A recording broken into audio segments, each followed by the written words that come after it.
Hey everybody, John Marshall for the Otto J. Rusch Center for the Cure of GI Cancers here at Georgetown University. Normally my background is my office or, my basement, but it's such a pretty spring right now this week here in Washington, D.C. that I thought I'd show you what it looks like at Georgetown during the graduation time of year. It's just beautiful. It looks just like that, quite honestly. It's a gorgeous place to be. But that's not what we're here to talk about. I want to talk about three papers. They're all about GI cancer. The first one is actually kind of an editorial by our good friend Alan Venook, first author Daniel Hertz. And this is really a commentary on DYPD testing. And I don't know about you, but as I've begun to follow the guidelines of doing dihydropyrimidine dehydrogenase testing on my patients, I'm realizing that it's kind of a pain in the neck.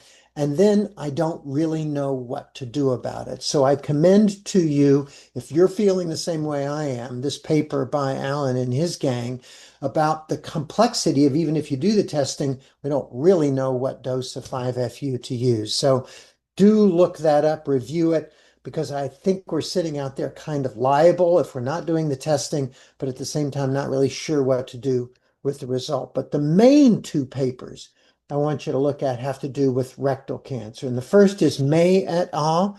And this is a really well done study where they took rectal cancer patients, all three sort of anatomic sections, upper, middle, and lower.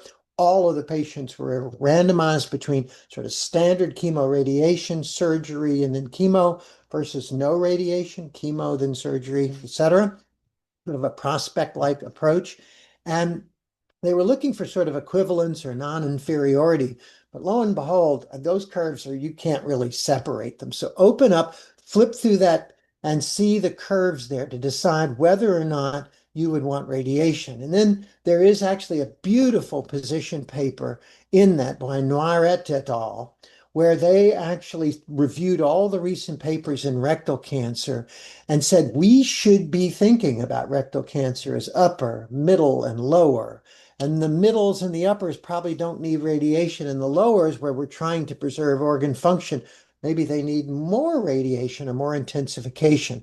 So we can't do a one size fits all for rectal cancer patients.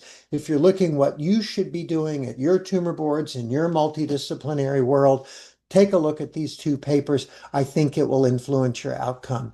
John Marshall for the Otto J. Rusch Center for the Cure of GI Cancers. Read these papers.